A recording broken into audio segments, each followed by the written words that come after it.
In the quiet Urhobo town of Okpere, Okiemute's reputation as a brave hunter had earned him admiration. But despite his success, his heart remained restless, longing for a love that felt more than ordinary. One evening, Okiemute ventured deep into the forest to hunt. The forest was darker than usual, the air heavy with the scent of rain. Near the Okpere River, he heard a hauntingly beautiful melody. Drawn to the sound, he stumbled upon Efemeno, a strikingly beautiful maiden. She sat by the riverbank, her fingers trailing through the water as she hummed. Her presence was mesmerizing, her beauty otherworldly. Efemeno claimed to be a wanderer, her village far from Okpere. Okiemute was enchanted and invited her to his town. She hesitated but eventually agreed. Within days, Efemeno settled into the town and quickly became the subject of admiration and envy. Men admired her, women whispered about her, but no one could resist her charm. Okiemute and Efemeno grew closer, and he proposed marriage. She agreed, but on one condition. You must never follow me or question where I go at night.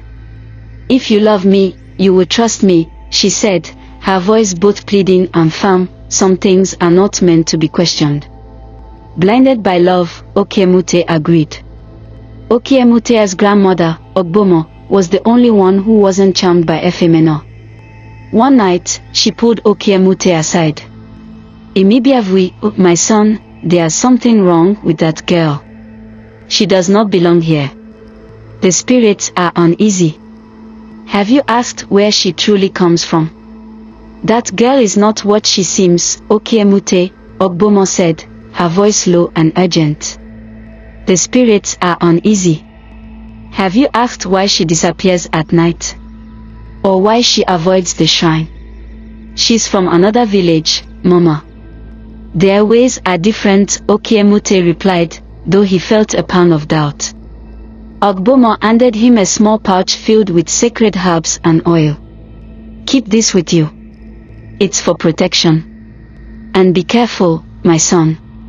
For weeks, Okiemute honored Efemeno's request, ignoring her nightly disappearances. But his curiosity grew unbearable. Where did she go? What was she hiding? One night, he decided to follow her. Keeping his distance, he trailed her through the dense forest.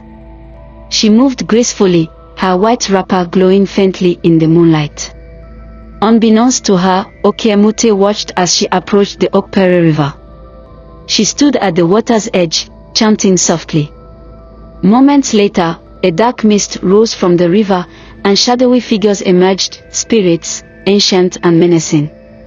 He watched in horror. Her reflection in the river revealed her true form, glowing red eyes, claw-like fingers, and a shadowy figure far more monstrous than human. Efemeno began to chant in an otherworldly tongue. Okiemute watched in horror as a man appeared, staggering toward her from the trees. His eyes were glazed, as though under a spell. Efemeno touched his forehead, and the spirits surrounded him, their mouths stretching unnaturally wide as they drained his essence. The man's body crumpled, lifeless, into the river. Okiemute's heart pounded, but he forced himself to stay hidden. He followed her again the next night, witnessing a similar ritual.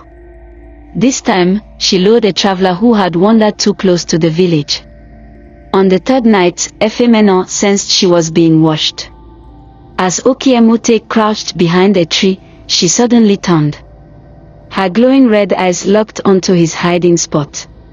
"Who's there?" she hissed, her voice no longer sweet. Panicked, Okiemute ran. He didn't stop until he reached his compound, his breath ragged and his chest heaving. But Efemeno didn't return that night. The following nights were sleepless for Okiemute. Efemeno didn't come home, but she appeared to him in his dreams. In one, she stood over his grandmother's bed, whispering, "If you tell anyone what you saw, I'll take her life." In another, she dragged him to the river, where the spirits surrounded him, their icy hands clawing at his skin. Each morning, he woke drenched in sweat, the fear gripping him tighter. When he confided in Ogbomo, she nodded solemnly. The spirits have marked her, Okiemute. But there's a way to free her. It will not be easy. One evening, Efemena returned, her eyes burning with anger. You broke your promise, she said, her voice trembling. I trusted you, and you betrayed me. I saw what you were doing, Efemena. You're feeding people to those things. Okiemute replied, his voice shaking. Why? Tears streamed down her face. They are the Okpere spirits. My family owed them a great debt.